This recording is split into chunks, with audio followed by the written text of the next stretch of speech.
Hey everybody, welcome back to Bauman Farms. And I was just telling Jessica, it feels so much later than normal. Today is October 15th on the farm. It feels like we're rolling into November so fast. But there is a few plants that have really stood out this fall that I want to show you that maybe it's going to be a little too late for you to plant this year, but I really think we need to evaluate and look coming this next year. I want to show you this. Check it out. This is Chicklet Orange Esperanza. Tacoma is its name. I learned about this from Janey at Dig Plant Water Repeat. This is one of her favorite plants in her garden. I was a little worried about it where we are at in the Northwest. We're a little further north than Janey is. This is a zone 8. So usually, technically, we are zone 8 here near Salem, Oregon. But zone 8 to me usually means it's going to burn in the wintertime. It's not going to kill it. But I have been so happy with this plant. I mean, I just planted some starts just to see what would happen because Janey had told me about it. She loves it in her garden. These plants, I mean, are perfect for fall. Beautiful fall color. They are blooming. It's October 15th. They're blooming their hearts out. We actually had a light frost last night. And look at that. Beautiful. I put this in a planter with some black scallop ajuga, the Chicklet Orange, some millet, a little tiger eye pansy, perfect orange and black planter. In fact, all of you Oregon State fans out there, this would be a really great pot. And the thing is, I'm gonna order some more again. I'm gonna hardy some of these over. I'm gonna put some out in my yard. I wanna see how it does for the winter. But for a plant that's gonna bloom all summer long, gets covered in those orange flowers. It's only going to get about 3 to 5 feet tall, which is great. Full sun to part sun. I think it's going to bloom better in full sun and then keeps blooming all the way through the fall. Like, what's not to love? So I'm really excited to see how it goes, and I wanted to grab one of these, take it over to my house, and I'll show you a couple other things that look amazing right now. Whatever you do, Jessica, do not pan to the left or to the right. I am working 7 days a week right now. I do not have time to weed in my yard. Please don't look behind me. Look in front of me.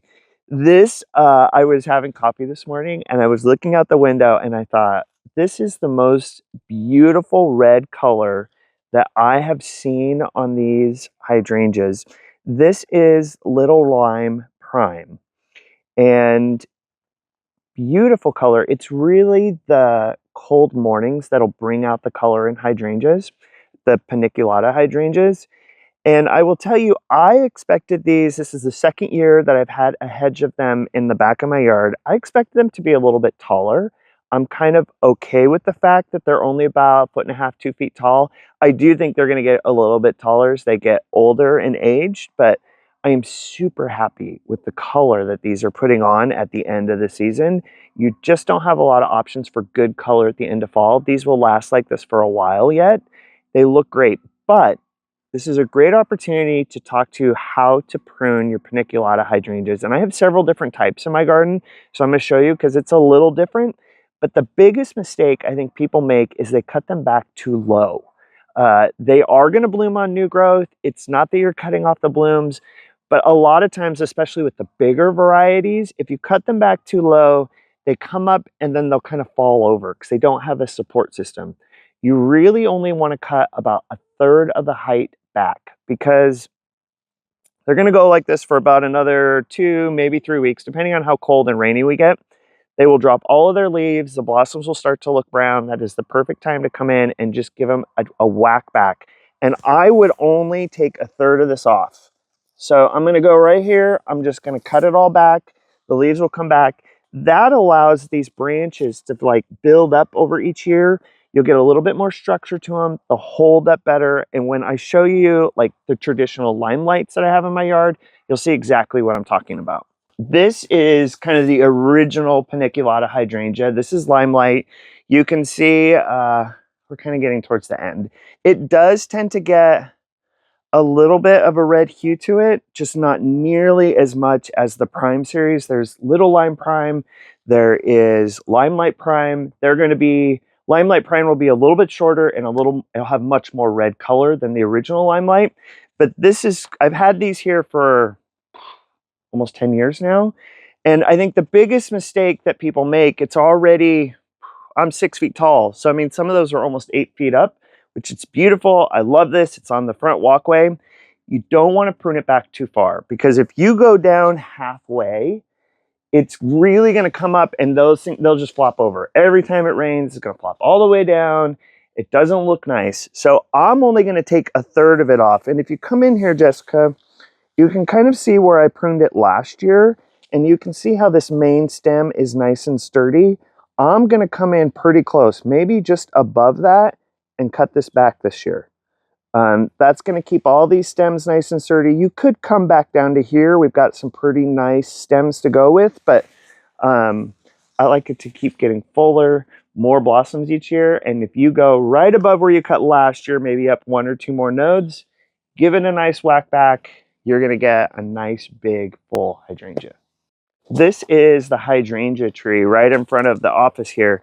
And you can see sometimes during the summertime, it'll get a little bit of burn on it, especially if it gets dry when the sun is really hot in those like hot 100-degree days. So you really want to keep them moist when it's getting really hot outside. This is the tree. So it has a nice base that comes up. The hydrangea is kind of on top. The same principle is going to apply like the other ones that we were doing. I don't want to trim this too far back, and you can kind of see already how some of these are really starting to fall down. I'm going to look at where I pruned it last year, and I'm going to go up just 1 or 2 more nodes, round it off so I get that nice big ball like I want out here, but don't trim it back too far. And that way, come next season, you're going to have a lot more blossoms, a lot more fuller, and it's going to be a little bit sturdier for you. We are just kind of in the process of transitioning over to the next season, and Jessica and me have already started working on some wreaths, greens. We're going to be going out into the yard showing you how to cut those greens and use them to kind of spruce up the wreaths and stuff in your yard. And I know a lot of people who follow us from other places around the country. We're going to start mail ordering a few things, so stay tuned, subscribe, and just wait. We have a whole bunch more stuff coming your way.